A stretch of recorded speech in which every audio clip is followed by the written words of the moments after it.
Hi guys, and welcome to week 2 of ECE 220 Curriculum Methods and Techniques.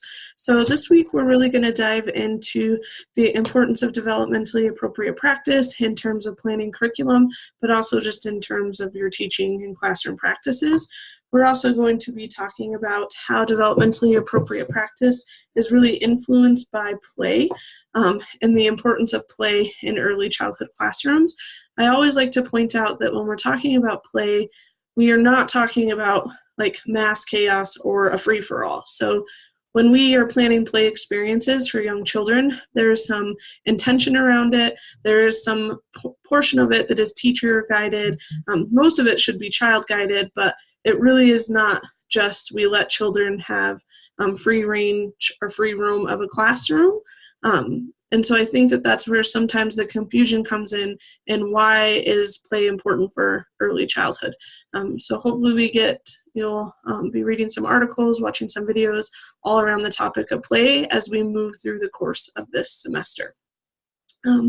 This week, you do have a discussion question. Remember to please post your first response by Thursday and then respond to 2 peers by Sunday. You're going to be watching a short video on the project approach and then talking about why you think the project approach intertwines or interrelates with what an integrated unit of study actually means and how that kind of differs from theme-based curriculum planning.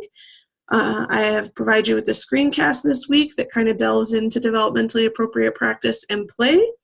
You will be turning in your topic proposal and framework, and this is really the beginning of your integrated unit of study. And remember, you may not move forward with your integrated unit of study until I have approved your topic. So in week 1, you spent some time in the discussion questions thinking of some potential things that you could do for your topic of study. In week 2, you're going to actually kind of put some things into place and turn it into me and wait for my feedback. And once I've approved your topic, then we will begin to move forward. Additionally, in week 3, you guys do have a group activity. I've split you guys up into groups and created a Google Doc so that you can type directly into that Google Doc your contact information. We're going to start with email only, and once you get in contact with your group, you can exchange further information like phone number, but on that Google Doc, the only thing that I would like to see is email address.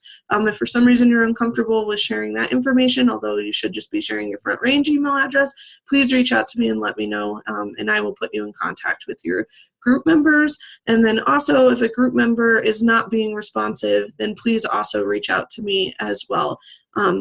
Working in groups is something that we have to do throughout life. It was never my favorite thing to do in classes either, but now in a professional career, you spend a lot of time working with people. So you kind of have to get used to that process. But if for any reason somebody's not being responsive, not contributing, please reach out to me, and I will gladly intervene if needed. So yeah, make sure you get through all the content this week and you complete your discussion question and reach out if you have any questions about your topic proposal.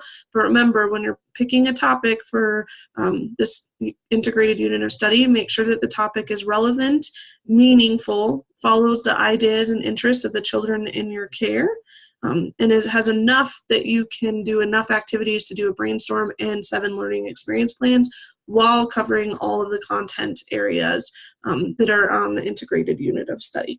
My biggest suggestion is please do not try to reinvent the wheel. There are people out there who are doing really good things in terms of curriculum planning for early childhood. So I definitely suggest using the internet as a resource and don't feel like you have to come up with all this stuff on your own. I hope everybody has a great week, and again, reach out if you have any questions.